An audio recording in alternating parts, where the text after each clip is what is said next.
Have you ever stumbled across a game on Steam that completely blew you away, only to realize barely anyone played it?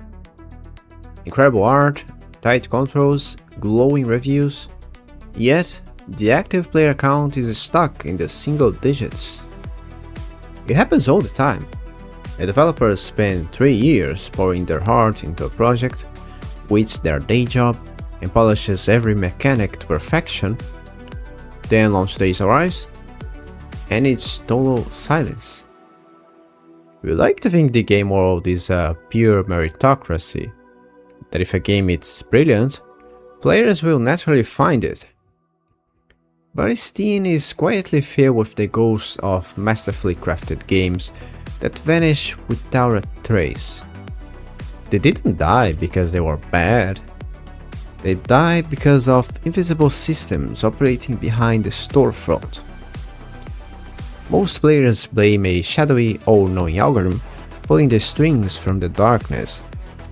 But the real secret behind why great games get buried is much weirder than that. And it starts with a myth almost everyone gets wrong. When a great game gets buried, developers almost always blame the algorithm. It sounds like a shadowy corporate villain, lurking inside Valve's servers, deciding who succeeds and who starves. But here is the truth. That single master algorithm, it doesn't exist. In late 2023, Valve business representative Eric Peterson stepped on stage to finally explain how Steam actually works. Steam isn't controlled by one giant brain. Instead, it's a collection of dozens of independent automated store widgets. Think of a widget, an automated display element on a store page, as a mini program with a specific job. One widget handles your personal discovery quick, another controls more like this, a third manages front page banners. And none of these spots are for sale.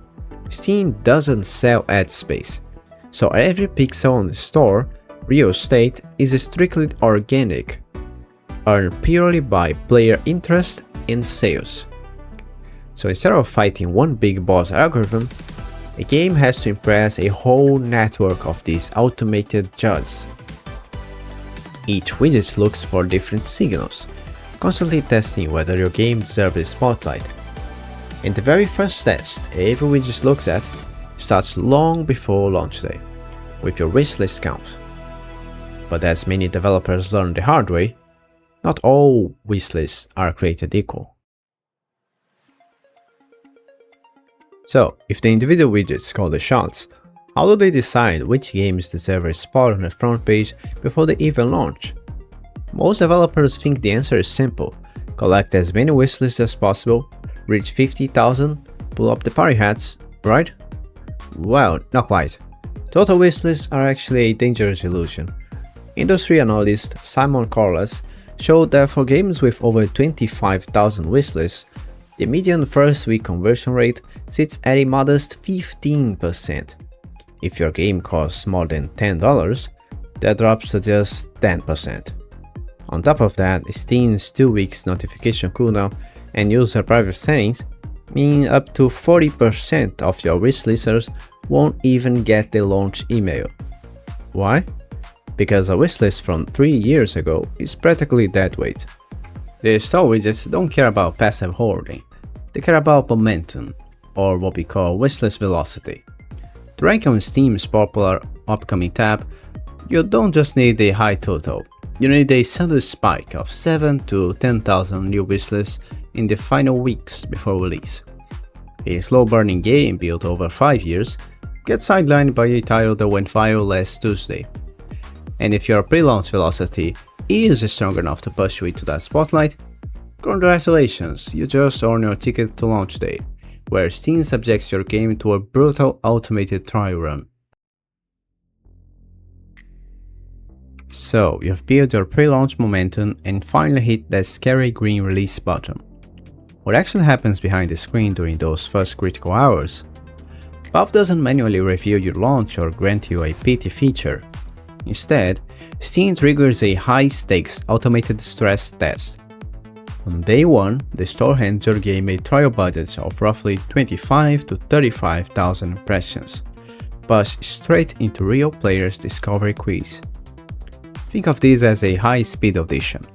Steam serves your store page to tens of thousands of shoppers, steps back, and measures every single reaction with cold, ruthless precision. Do players click? Do they watch the trailer? Most importantly, do they actually buy? If that initial batch of shoppers converts, Steam's automated widgets declare your game a hit. The machine opens the floodgates, feeding you an extended algorithm push and snowballing your visibility across the store. But if those first players hover for 2 seconds and hit ignore, Steam draws a swift conclusion. Gamers don't care. Within hours, your impression tab gets turned off, and your launch curve flattens before your release stream even finishes. It sounds fair, build a great game, win the Gauntlet, but here is a terrifying catch. Steam relies entirely on your store page tags to select who gets put in that test audience. And if those tags are even slightly off, you might send your masterpiece to a crowd that was never going to buy it. So, what actually determines who gets thrown into the initial test? It all comes down to tags. The store keywords that tell Steam what your game actually is. Valve requires developers to pick at least 5 tags and up to 20 to feed sections like "more like this." Imagine you build a cozy, relaxing puzzle game with a slightly creepy backstory. Just to be clever, you add the tag "psychological horror." Big mistake.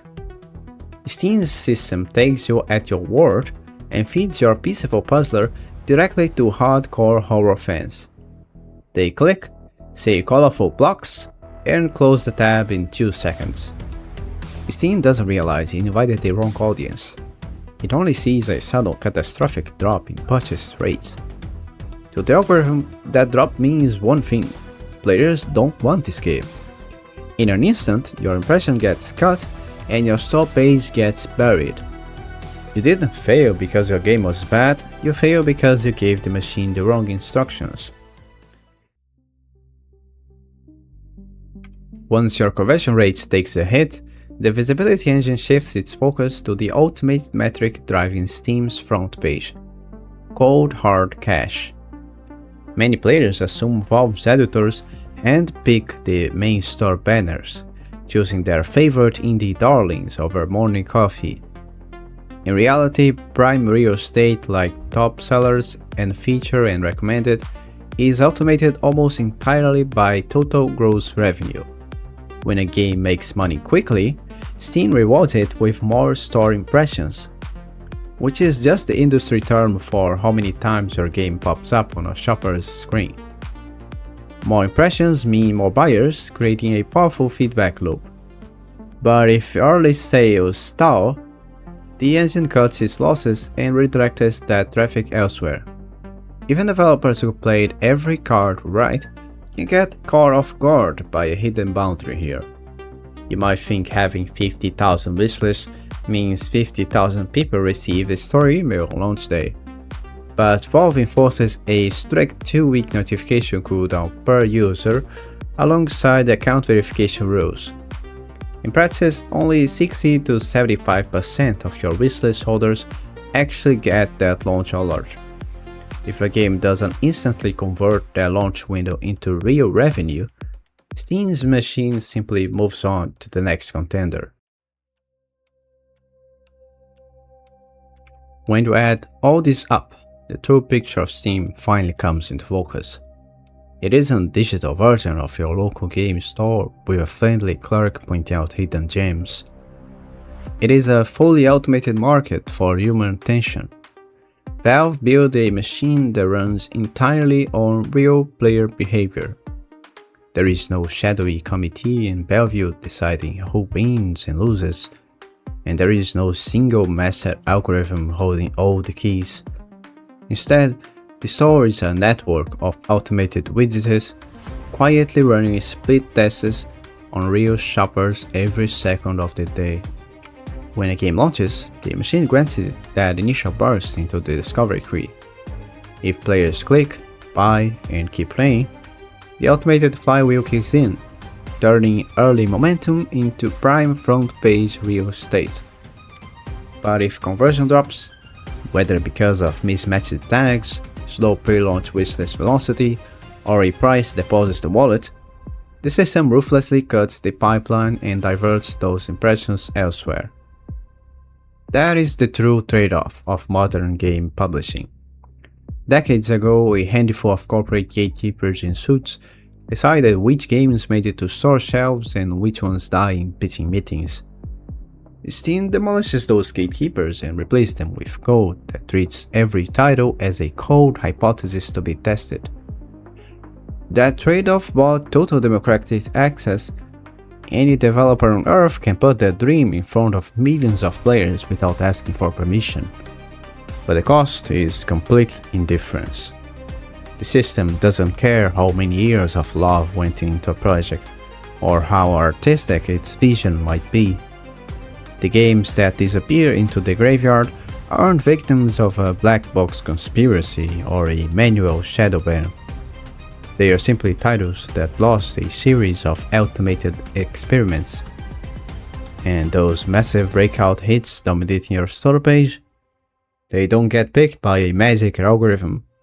They survive every single test the invisible machine threw at them.